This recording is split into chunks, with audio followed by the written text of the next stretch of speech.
Hi, this is Wes Clark Jr. Welcome to TYT Interviews. This morning our guest is going to be Sean Stone, who was a host of Buzzsaw as well as Watching the Hawks, which is now on RT, and he's the director of a documentary called A Century of War, which we're going to talk about this morning.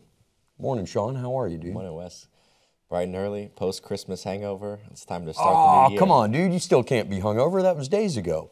No, I just think it's a beautiful time of year. I love this season. So let's get right into A Century of War.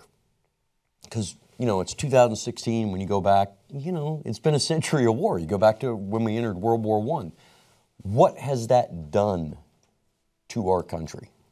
Well, I think you know it as well as anyone, frankly. And most Americans now at this point can look around and see how many family members or people they know that are actually being, frankly, financed in some way by the military-industrial complex. How many people are working and, in a sense, subsidized by it because of the nature of the contracts that are going out, the amount of contracting to the private sector as a result, or just to various people within the defense industries, whether it's a national security agency, right? Even hackers, people in the cyber sector. It's tremendous how much of the engine of war is driving, I would say, our overall American economy, right? So you look at the war and you say, well, the war side, you say maybe $1 trillion a year is being spent in the traditional space of war. But beyond that, it's almost as though the nature of the American economy is militarism and expressions of security, whether it's in the cyber, physical realms, domestic, global. I mean, the idea of having national security in foreign countries, thousands of miles from the homeland, is so ridiculous to my mind. But that's the nature of the rhetoric of what we've been taught since we're it's young kids. It's like ever since Vietnam, the idea was national security stretched all the way to Asia, because if Asia fell, the American security was all of a sudden jeopardized, which is a strange concept, right? But that's what we've been taught. So here we are with this globalized military ideal. The idea of a homeland itself indicates that, because if you have a homeland, that means you have a foreign lands, foreign territories you have to guard and fortify and garrison. So on the whole, we have this militarized economy, and yet, to me, there's not just the issue of destruction and death that comes with wars, and not just drones, but everything from bombing to overall even allying with certain regimes that, frankly, we say on one hand we are against tyrants, but we're allied with people like the Saudis historically for years, or the Somozas in the past, or the Idi Amins in there after Museveni and Uganda. All these tyrants throughout the years we've allied with. So you look at the overall mentality, and I'd say it's a militarized mentality about protecting natural resources for corporate interest. And we could have gone instead to a peacetime economy post-World War II that would have been driven by a lot of the same impulse, which is, okay, we have this massive economy, we have this workforce and these industries, and we have to mobilize them, but let's mobilize for peace. Let's mobilize to develop the world in a peaceful manner. Let's mobilize to use our technologies to benefit each other, to irrigate and desalinate water, for example, to mobilize to basically have a more healthful, in a sense, peaceful life for all peoples, and use that technology that we now use for destruction for a peaceful end. So that's what the documentary ultimately argues, is we have this military economy, and it's not all bad, because technologies have grown out of it. As we've seen, the atomic bomb itself was a derivative of military devices. Great. You can master the atom, you can evolve your science and technology, but now let's devote that to peacetime industries. And still, you can protect your country. You can do the things that are necessary to making Americans feel safe. Nothing wrong with that. But we don't have to have this stretch of militarism across the globe, with bases in almost every country of the world to make people feel safe. I don't believe. No, I don't think so either. It's almost counterintuitive what we're doing. But how did we get to this point? How did we get to the militarized? Yeah, I mean, we came from a country that had a lot of freedom, where there was everything from states' rights to individual rights. People had to make their own way in the economy to a large extent. And then, beginning around the turn of the 20th century, the only thing that seemed to matter was efficiency and profit levels and how many guns we had versus other people, and Yeah. Well, to me, we say a century of war. because 1917 is when we declared war on Germany. And to me, that was the greatest blunder in American 20th century history, because it sets us on this course for World War II, for the Cold War. Everything derives from that decision, which really, I wrote a book as well called New World Order, and it's based on my thesis at Princeton, where I was studying and trying to understand this Anglo-American establishment and a lot of the nexus of power that is academia, business, finance, and politics, right? And so I looked at a personality called William Mandel Elliott, who was an Anglophile. He was the mentor of people like Kissinger, Brzezinski, Sam Huntington, a lot of the guys that really formulated our foreign policy and our strategies. So looking at Elliott's career, how he was basically groomed by the actually the actual British establishment as a Rhodes Scholar in England, you start looking at this network of who are the Anglophiles? Why did Wilson choose the British when, frankly, during World War I, it was just, it's a war between empires, right? The German and Austro-Hungarians versus the French and the British. The British have a quarter of the planet under their control. What makes them less brutal than the German Empire? Mm-hmm. It's like beyond me. Of course, they're equally bad in their own ways. The Germans were a much smaller empire, but they were challenging the British on the seas in particular, and they were looking to go into Africa and places like this where the British had their outposts. So it's a war of empires. The Americans are not an empire, presumably. We have no business in World War I. So when Wilson allies us with the British, and arguably there's two main benefactors. One is the Morgan Bank. J.P. Morgan had huge amounts of loans, hundreds of millions of dollars of loans out to the British and the French for the war, and they had to secure that through a victory. And the other influence was also Jewish. There were Zionists that were pushing for Wilson to go and join the British because of this Balfour Declaration. There was basically a deal that was being cut behind the scenes where the British said, we'll give you Israel in exchange if you help to push the Americans on our behalf. So those are two of the major influencers, I think, on Wilson's decision to go to war, amongst, I'm sure there are many others, but the point was that we made this blunder of allying with the British, defeating the Germans, but then subjugating them with as we know, through reparations, and ultimately leads to World War II and then World War II into the Cold War. But I think that was the trajectory that got us into this mindset that we have to now secure Europe. Europe's peace is our peace, and then from Europe it then became Asia, and now it's even Africa, right? So it's as though we opened the door, and I think that was really what set us on this course. Now, obviously, there's tons of other factors. You talk about states' rights and the fact of the lack of sovereignty, I would say, from any American citizen having a feeling of individual sovereignty anymore, a feeling of individual voice and ability to actually change a system. I think you have the real frustration on people's parts that going back to Vietnam, frankly, they felt maybe a little bit more with Vietnam that they had a voice to influence the war, even though it dragged on, as we know, for 7 years, and it was 10 years total of this nasty war. But there was a sense of, okay, at least maybe the people came out and were able to at least have their voice heard.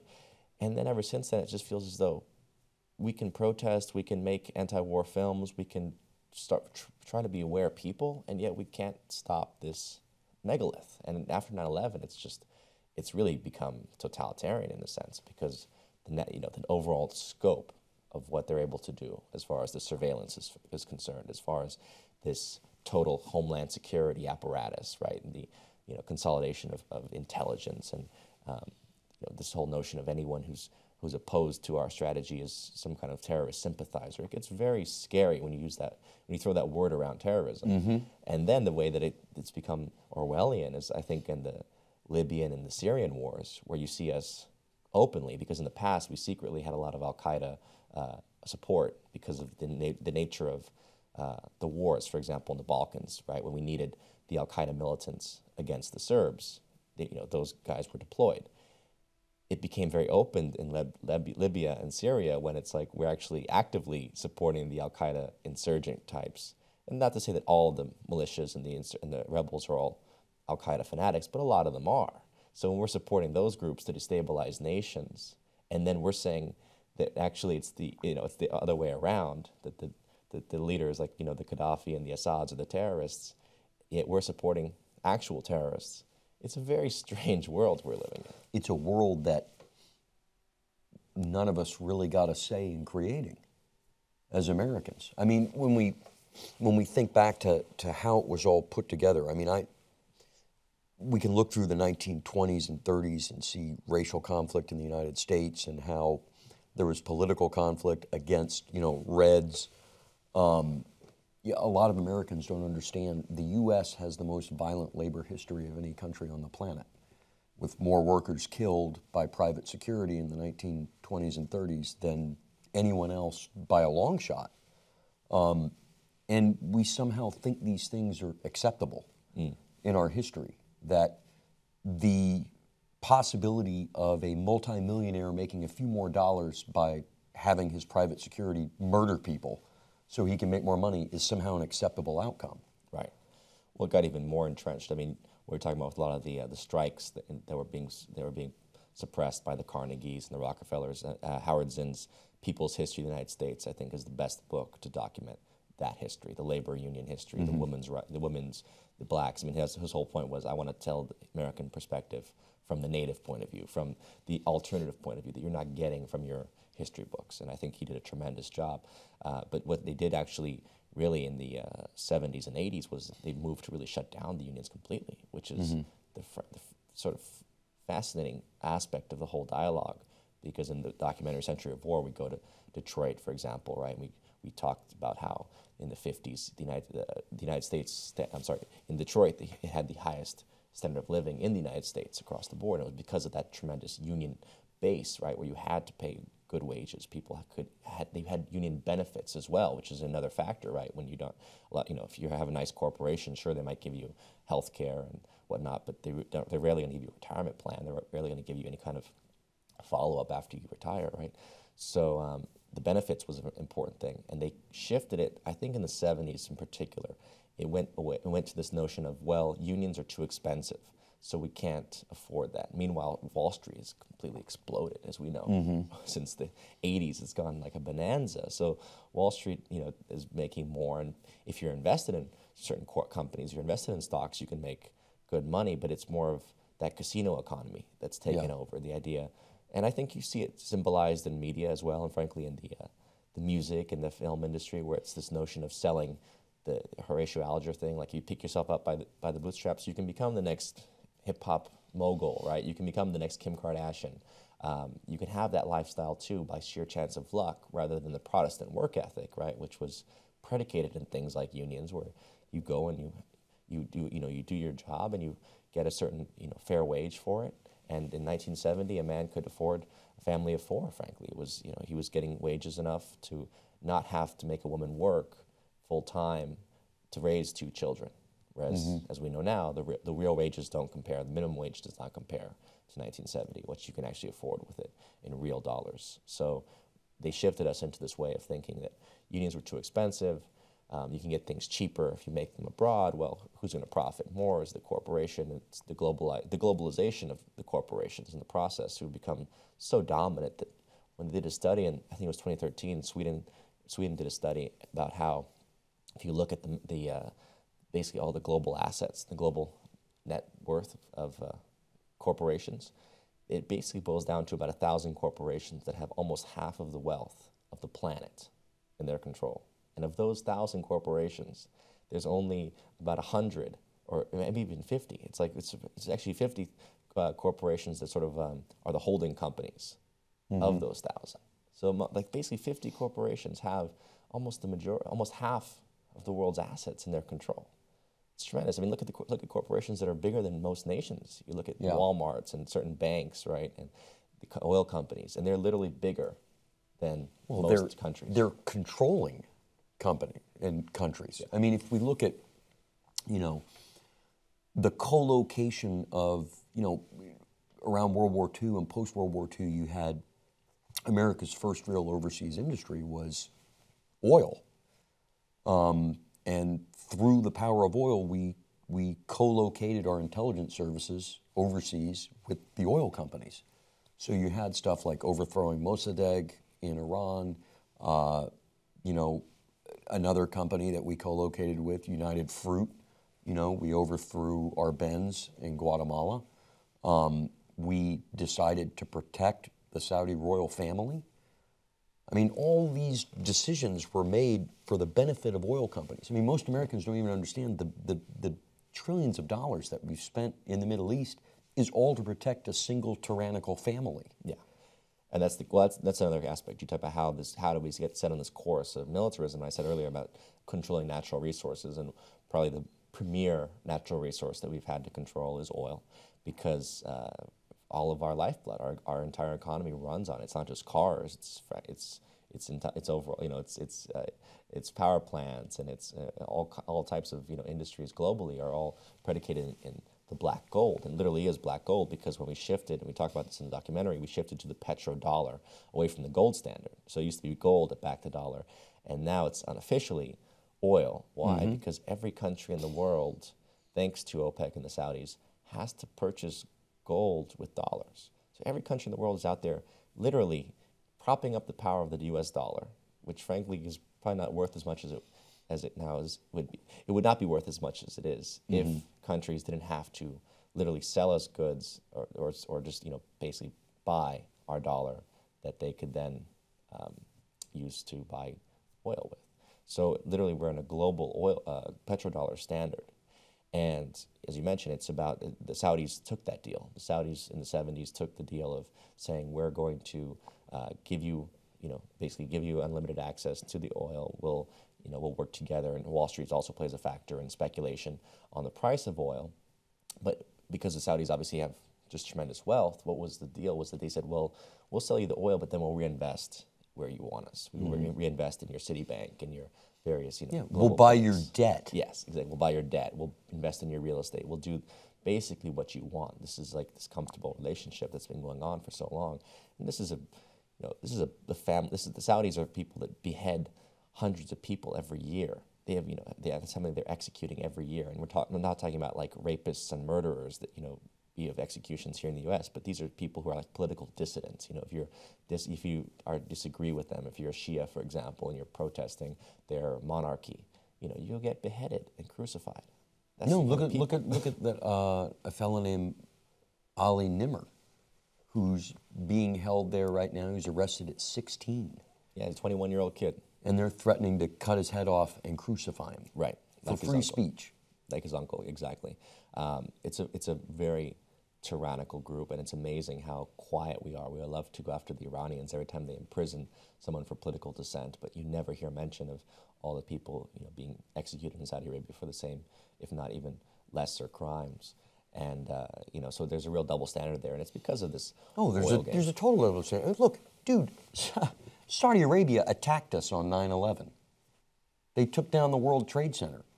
They've been waging jihadist war against us for years. They have warped Islam internationally. That's for sure. When you spoke about the Balkans,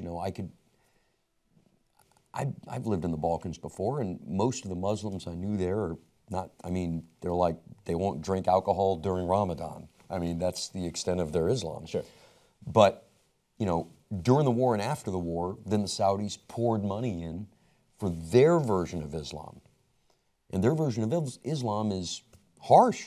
It's brutal. Disgusting. It's literally, not just killing as far as foreigners or infidels. It's Shia Muslims, who are a smaller majority. They're a minority, but they're obviously, they're still they still consider themselves Muslims. But the fact is, the Saudis, Wahhabists don't consider them Muslims. So they would say, if you kill a Shia, you go straight to heaven, for example. Things like this. As we know it, they don't let women drive in Saudi Arabia. They have to wear the entire full veil. This whole. It's beyond Puritan. It's a radical form of Islam. Many people even argue it's Old Testament. It's not even really Islamic. A lot of people would say it's not. It's really more of an Old Testament interpretation. And that's a danger of religion. It's not to say religions are evil. I think there's a spirituality to every religion that you can find. But if you want to interpret the text, line by line, there are ways of radicalizing every religion, Christianity included, as we've seen. There are many Christians who run around who are just as radical on homosexuality, who are just as radical on even, they've justified slavery historically, right? So we can't kid ourselves and say Islam is the bad religion, like Bill Maher says. I think that's the danger, is saying this is the bad religion. Look at the Old Testament. If you read the Old Testament, it's a violent, wrathful God in the Old Testament. Oh, dude, look at the spread of Christianity in Europe.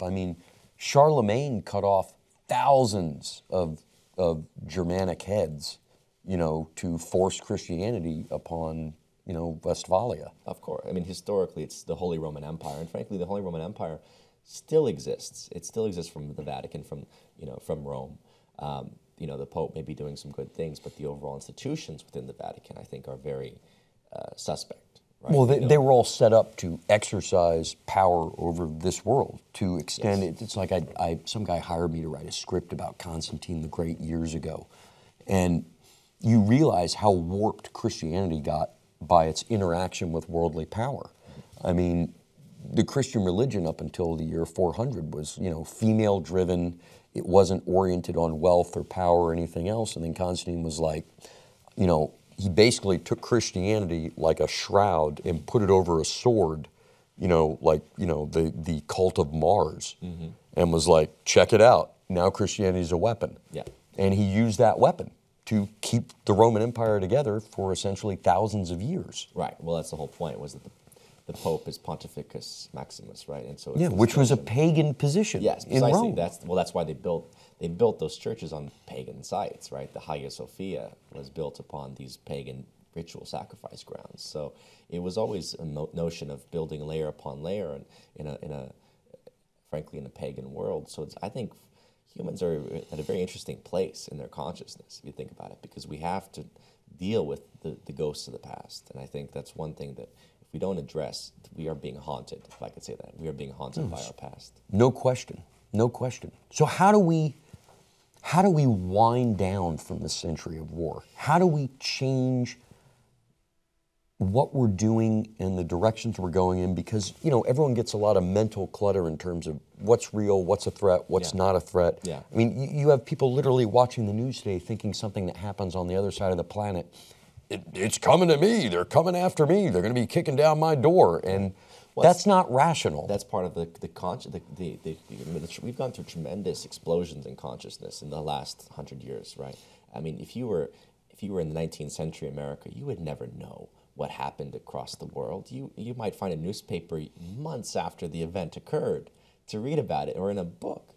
You would never know what happened in China, Istanbul, Paris yesterday or today, right? So here we are, and our consciousness is so vast, and as far as our possible awareness, our relationship to internet, we have this encyclopedia of the planet. We have all the books of the planet available to us now online, or available at the touch of a finger. So we have past history, we have present awareness information, but we don't necessarily have the wisdom. So our consciousness is at this place of like, we have so much to absorb, we have so much potential, but we don't have the maturity yet as a species. So I think that what we can do, obviously, is we need to learn, I think, meditation, learn to breathe, learn to actually have a relationship to our spirit and to ourselves. First and foremost, I see way too much addiction on this, especially in America, as far as the pharmaceuticals and the various forms of addiction that keep us into these mental loops. So we can't even see we can't see the trees for the forest, right? Most of the time, we're not even looking at the forest. We're looking at at our navels or our phones and our selfies. It's like Plato's allegory of the cave, man. Yeah, everybody's staring at the shadows on the wall without realizing there's a fire behind you casting those shadows. Precisely. So it's time to wake up into the reality and start to say, okay, how can we shift? You say, what are things we can do to shift? Well, first and foremost, we can move away from the oil economy. It's to stop, giving money to the Saudis and these radicals, but also to get us away from the resource-driven warfare, right? This whole notion of protecting resources globally, and it's moving into Africa now with the oil wars there. I mean, it's Africa's about to do colonialism round 2 with the Saudis and the Chinese, and we're cutting out the lungs of the planet, and we're there scraping minerals out as well. It's horrible. It's a nasty thing. So we got to stop this resource war, and I think we're talking about oil. We already have solar, wind, we have nuclear fission. Thorium, I think, is a key nuclear fission component. people watch the documentary to understand the argument. It's much cleaner than uranium-based. Thorium was always available to us, but the military drove our addiction to uranium. And thorium is actually a much cleaner process and can actually use spent fuel as a fuel for thorium. So it's a really interesting nuclear technology. And then fusion, beyond that, cold fusion is on the horizon. I've seen demonstrations. I believe it's workable. Hot fusion would be tremendous if we could solve it within the century. It would be, tremendous. But so that's there, and then obviously we have the more advanced stuff, the Tesla-based energy techs. I mean, I believe that those things are real, but I just don't have the science to prove it. So I'm saying we have to get off the oil, and in the process, go towards a science and technology crash program, essentially, right? Of let's create the nuclear fusion. Let's go for maglev train systems across the country. Let's build this country up. Let's. You mean let's make America actually great for the first time. Actually, great. Let's build this country because it's been an empty it's been an empty country for most of the century since the Civil War, and they built the transcontinental rail. Look who uses this transcontinental rail. It's fallen into degradation, but we could reinvigorate it as Europe does with high-speed rail systems, as China does with maglev. We could reinvigorate our rail systems so we don't have to depend on flying everywhere, which is again another big gas guzzler. Trains are very, very efficient, much cleaner. Frankly, I think that it's less hassle of driving to an airport and going through the cluster of TSA. Massive less hassle. Or even, living in New York, it's like you're guaranteed to have a better time in a city with trains because you can actually have a couple drinks and ride the train home. Exactly. So you enjoy the train. So trains, we have to build up this, our train infrastructure. We have to do irrigation projects across the planet. I mean, Kennedy talked about NOAPA, which is the North American Water and Power Alliance in '62. In '62, if we had started that project of irrigating using the Northwest, which has all this plentiful rainfall, right, from Seattle all the way to Canada, and started to irrigate and build desalination plants here in the Southwest, which is a desert, we would not be in this drought that we're now facing. I know, right? Because 50 years ago they wanted to do this, but no one implemented. No, they do what's cheapest, where they can basically, I'm not the first person to say it. I mean, everybody said this, but they privatize the gains and they socialize the risks. Precisely. And they've been doing it for decades, and people keep falling for the same story. Yeah. Listen, we gotta wrap it up, Sean, because I'm getting the signal that they got to start setting up for the next show. But, dude, it's been a real pleasure. Absolutely. And thanks for coming in. Thank you. You've been watching TYT Interviews, and this is Wes Clark Jr., and we'll see you next time.